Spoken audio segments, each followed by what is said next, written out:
நான் இப்போ பசங்களுக்காக பிரண்டை துவையல் செய்ய போகிறேன். நல்லெண்ணெய் கொஞ்சம் ஊற்றிக்கணும். நல்லெண்ணெய் நல்லா சூடானோடனே நல்லா அந்த எண்ணெய் வாசனை நல்லா வந்ததுக்கப்புறம் உளுந்து கொஞ்சம் போட்டுக்கணும். உளுந்து நான் எவ்வளோ எடுத்துருக்கேன்னா 200 கிராம் பிரண்டைக்கு 100 கிராம் உளுந்து எடுத்துருக்கேன். அதை நல்லா கோல்டன் ப்ரௌன் பண்ணணும். நல்லா தீயாத அளவுக்கு நல்லா நம்ம கிண்டி விட்டுக்கிட்டே இருக்கணும். கிண்டி விட்டுக்கிட்டே இருந்தோம்னா நல்லா ப்ரௌன் கலரில் வரும். நம்ம இப்போ வெள்ளை கலரில் போட்டது நல்லா நம்மளுக்கு வந்து பார்த்திங்கன்னா கோல்டன் ப்ரௌனில் வரும். நல்லா தீயாத அளவுக்கு லோ ஃப்ளேமில் நம்ம வறுத்துக்கிட்டே இருக்கணும். கலர் சேஞ்ச் ஆகும். நீங்கள் கொஞ்சம் கொஞ்சமாக பாருங்கள்.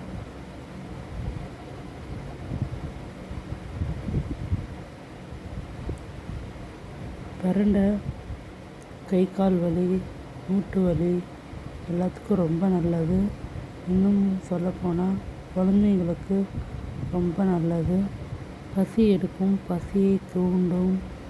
நம்ம எவ்வளோ தான் வந்து சரியாக சாப்பிட மாட்டாங்கன்னு நம்ம சொல்லிகிட்டே இருந்தாலும் அவங்க வயிறு நல்லா சுத்தமாக இருந்தால் மட்டும்தான் பசிக்கு தூண்டும்.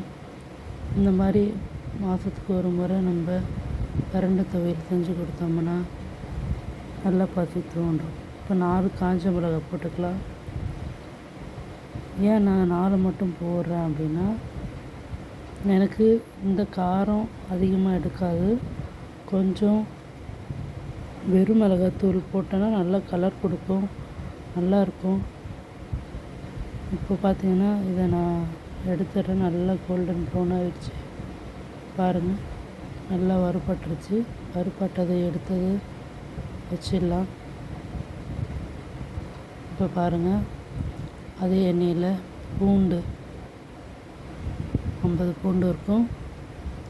அதையும் நல்லா கோல்டன் ப்ரௌனாக வர அளவுக்கு நம்ம நல்லா அதே எண்ணெயில் நல்லா வறுத்துக்கலாம். எந்த அளவுக்கு இஞ்சி பூண்டு நம்ம நல்லா வந்து ஜீரணத்தன்மையை கொடுக்கும். எந்த ஒரு கேன்சர் வராது. பூண்டு நல்ல வாசனை கொடுக்கும். நல்லா கோல்டன் ப்ரௌனாக வறுத்தோம் அப்படின்னா பாருங்கள், நல்லா கோல்டன் ப்ரௌனாக வறுபட்டுருச்சு. கலர் சேஞ்ச் ஆகிருக்கு பாருங்கள். இப்போது இது வறுத்துக்கிட்டே இருக்கும்போது நெக்ஸ்ட் நம்ம சேர்க்க போகிறது என்னென்னா, கோல்டன் ப்ரௌனாக ஆகட்டும்.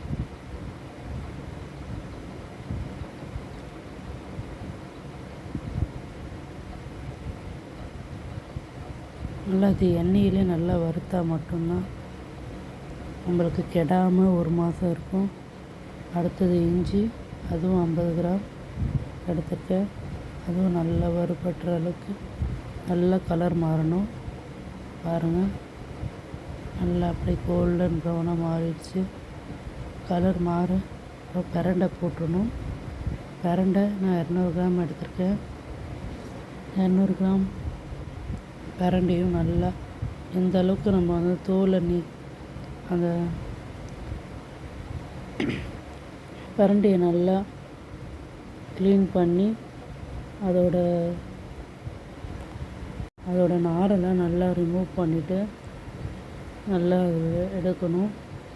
பிஞ்சு மட்டும்தான் போடணும். முத்தல் போட்டிங்கன்னா நமிக்கும். நான் இதில் வந்து 80% பிஞ்சும் ஒரு 20% முத்துனதும் போட்டிருப்பேன். ஏன்னா அதை முத்துனது நல்லா நாரெல்லாம் எடுத்துட்டேன். கொஞ்சம்தான் இருக்கும். மற்றபடி பெருசாக வந்து உங்களுக்கு நார் இருக்காது. இது பிஞ்சு ரொம்ப நல்லது. ஆனால் எல்லா இடங்கள்லையும் ரொம்ப பிஞ்சும் கிடைக்க மாட்டேது. 2 மிக்ஸ் ஆகி தான் நம்மளுக்கு கிடைக்கும். இதை பாருங்க, நல்லா இந்த இரும்பு வானலில் நல்லா வதக்கணும். கல்லுப்பு பார்த்திங்கன்னா ஒரு கைப்பிடி அளவு அந்த டேஸ்ட்டுக்கு ஏற்ற மாதிரி போடணும். அதிகமாக போட்டுனீங்கனாலும் உங்களால் வச்சு சாப்பிட முடியாது. சுகர் அதிகமாகும். கொஞ்சமாக அதுக்கேற்ற மாதிரி நம்ம போட்டு நல்லா வந்து கிண்டிக்கிட்டே இருந்தோன்னா அது நல்லா வதங்கிடும். காய் நல்லா வதங்கிடும். பாருங்கள், இந்த அளவுக்கு இந்த ஒரு துவையல் செய்ய கிட்டத்தட்ட ஒரு 45 மினிட்ஸ் ஆகும் நம்மளுக்கு. ஏன்னா அந்தளவுக்கு நம்ம வந்து அதை பொறுமையாக வறுக்கிறதுல தான் அதோடய டேஸ்ட்டே இருக்குது. பாருங்கள், கலர் கொஞ்சம் சேஞ்ச் ஆகிடுச்சு. கலர் சேஞ்ச் ஆக தான் அதோட அரிப்புத்தன்மை மாறும்.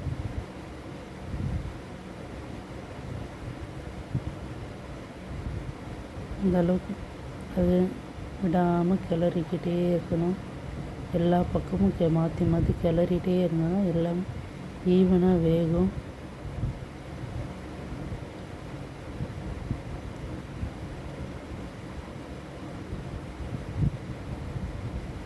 பாருங்கள், எந்த அளவுக்கு நான் இதை வதக்கிட்டே இருக்கேன். கேப் விடாமல் நான் இதை வதக்கிட்டே இருக்கேன்.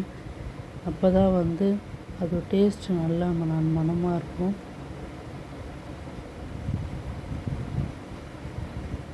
இப்போ கொஞ்சம் புளி போட்டுக்கலாம். இது ஒரு எலுமிச்சை பழ அளவு இருக்கும்.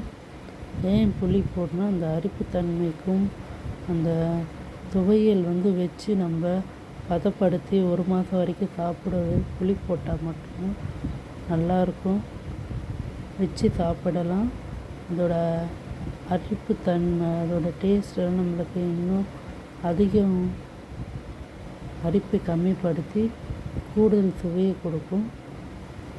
இப்போ இதையும் நல்லா ப்ரௌன் நிறமாக வறுத்துடலாம்.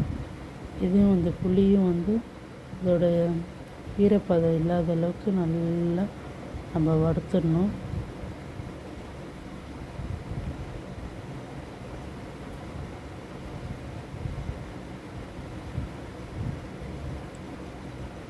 அடுத்தது தேங்காய் துருவிய தேங்காய். அது அந்த அளவு கப்பு தான். நான் ஒரே கப்பு தான் யூஸ் பண்ணியிருக்கேன் எல்லாத்துக்கும். அது அந்த கப்பு அளவில் தான் எல்லாமே யூஸ் பண்ணியிருக்கேன். அது ஃபுல்லாக இல்லாமல் கொஞ்சம் குறையாதான் நான் வந்து இஞ்சி, பூண்டு, தேங்காய், புளி எல்லாமே இதில் சேர்த்துருக்கேன். நீங்கள் பண்ணுறதா இருந்தாலும் அந்த அளவு மெஷர்மெண்ட்டை வச்சு எல்லாமே ஆட் பண்ணிக்கோங்க. எந்த அளவு எடுக்கிறோமோ அந்த அளவை கரெக்டாக பார்த்துக்கோங்க. அதோட கப்பு அளவு பார்த்திங்கன்னா 200 கிராம் கப்பு. நான் எல்லாமே 50 எடுத்திருக்கேன். பாருங்கள், நல்லா பார்த்தீங்கன்னா தெரியும். இதோட நிறம் மாறி எல்லாமே நல்லா வறுபட்டு நம்மளுக்கு நல்ல ஒரு டெலிஷியஸ் கலர், நல்ல ஒரு ப்ரௌன் கலர் மாறி இருக்கும். இது எந்த அளவுக்கு நம்ம தீயாமல் மிதமாக வறுத்துக்கிட்டே இருக்கோமோ அப்போ தான் நம்மளுக்கு அதோட சுவை நல்லாயிருக்கும்.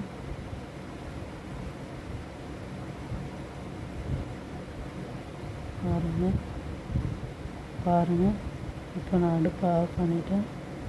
இப்போது வதங்கினது போதும். இது ஆஃப் பண்ண ஆறட்டும். இது ஆறினோடனே நம்ம கொஞ்சம் கொஞ்சமாக சேர்த்து மிக்சியில் அரைச்சி எடுத்துக்கலாம். இது வந்து பார்த்திங்கன்னா இப்போது மிக்சியில் ஃபஸ்ட்டு மிக்சி எடுத்துக்கோங்க. நம்ம முதல்ல வறுத்து வச்சோம் இல்லையா உளுந்து, காஞ்ச மிளகாய், அதை இந்த அளவு பெரிய மிக்சி வறுத்திங்கன்னா எல்லாமே தாராளமாக மையாக அரைக்கலாம். பாருங்கள், காஞ்ச மிளகாய், உளுந்தும் ஃபஸ்ட்டு நம்ம நல்லா போட்டு வறுத்து எடுத்துக்கணும். அடுத்தது அது கொஞ்சம் கொஞ்சமாக ஆட் பண்ணி நம்ம வந்து கொஞ்சம் காயட்டும். காய்ஞ்சதுக்கப்புறம் கொஞ்சமாக நம்ம ஆட் பண்ண மிக்சியில் நல்லா மையாக அரையும். மொத்தமாக போட்டால் அரையாது. நான் கொஞ்சமாக எடுத்து தான் அரைப்பேன். கொஞ்சமாக காய வச்சு அதுக்கேற்றபடி அதை அரைச்சி எடுத்துக்கிட்டேன். இப்போ திரும்ப நம்ம அதே பேனில் இன்னும் நல்லெண்ணெயில் செய்யுங்க. நல்ல மணமாக சுவையாக இருக்கும். அதே பேனில் நல்லெண்ணெய் ஒரு 4 டேபிள் ஸ்பூன். நான் அதே அளவில் மிளகாத்தூள் கால்வாசி எடுத்திருக்கேன். நான் கால்வாசி எடுத்து நான் வறுத்தேன். ஆனால் எனக்கு காரம் பத்தலை. திரும்பவும் அதில் கால் அளவு எடுத்திருக்கேன். நீங்கள் எடுத்துக்கிட்டிங்கன்னா நம்ம எந்த அளவு போட்டோமோ இஞ்சி பூண்டெல்லாம் அதே அளவு நீங்கள் மிளகாயை எடுத்துக்கலாம். நான் திரும்ப 2வது ஆட் பண்ணேன். நீங்கள் உங்களுக்கு காரம் பார்த்து எப்படி வேணுமோ நீங்கள் ஆட் பண்ணிக்கோங்க. இப்போ பாருங்கள், இது அப்படியே கிண்டிக்கிட்டே இருக்கணும். நீங்கள் பார்க்கும்போது அல்வா மாதிரி இருக்கும் பார்க்க. ஆனால் எந்த அளவுக்கு நம்ம சுண்டு அதை கிண்டிக்கிட்டே வதக்கிட்டே இருக்குமோ அந்தளவுக்கு அது டேஸ்ட்டாகவும் இருக்கும். கெடாமல் ஊறுகாய் மாதிரி இருக்கும் நம்மளுக்கு. இது ஒரு துவையல் தான். இது ஊறுகாய் மாதிரி வச்சு சாப்பிட்லாம். சாதத்தில் அப்படியும் பிசைஞ்சு சாப்பிட்லாம். நல்லா சுவையாக இருக்கும். பிரண்டை துவையல் உடம்புக்கு ரொம்ப நல்லது. நீங்களும் இதை வேணால் ட்ரை பண்ணி பாருங்கள். நான் எண்ணெய் கொஞ்சம் திரியிற அளவுக்கு நல்லா இதை பதிஞ்சிருக்கேன். கீழேயே ஒட்டாத அளவுக்கு நல்லா நான் கிளறி விட்டுருக்கேன். நம்ம எந்த அளவுக்கு அது கிளறோமோ அந்தளவுக்கு ஒட்டாமல் நம்மளுக்கு இந்த மாதிரி அல்வா பதத்தில் வரும். நம்ம விடாமல் கிளறிக்கிட்டே இருக்கணும்.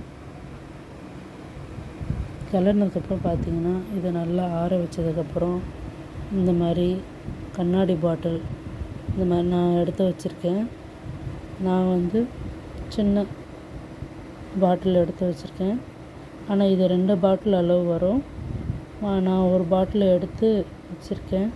இதை நல்லா பாருங்கள், கிண்ட நல்லா அது கலர் மாறிக்கிட்டே வந்துடுச்சு. நல்ல ஒரு கலராக இருக்குது. நல்ல ஒரு மணமாகவும் இருக்குது. இதை நம்ம என்னடா இது அல்வா மாதிரி கிண்டி வச்சுருக்காங்களே அப்படின்னு நீங்கள் நினைக்கலாம். ஆனால் இந்த அளவுக்கு கெட்டியாகவும் இந்த அளவுக்கு நல்ல இதுவாகவும் இருந்தால் நீங்கள் இன்னும் 1 வருஷம் கூட இதை வச்சு சாப்பிடலாம். ஊறுகாய் மாதிரி யூஸ் பண்ணிக்கலாம். சில டைமிங்களில் சாப்பாடுக்கு பிசைஞ்சு சாதங்களில் பிரண்டி குழந்தைங்களுக்கு கொடுக்கலாம். இந்த மாதிரி கண்ணாடி பாட்டிலில் போட்டு நல்லா போட்டு மூடி வச்சிட்டிங்கன்னா உங்களுக்கு இதுவாக இருக்கும். நான் காட்டுறதுக்காக இதில் சூடாக போட்டுருக்கேங்க பாருங்கள். ஒயிட் ரைஸ், ரசம், துவையல். இந்த ரசமும் இந்த ஊறுகாவையும் கொஞ்சம் தொட்டு நம்ம சாப்பிட்டோன்னு வச்சுக்கோங்களேன், அவ்வளோ அருமையாக சுவையாக நம்மளுக்கு இருக்கும். சூடாக இருக்குது.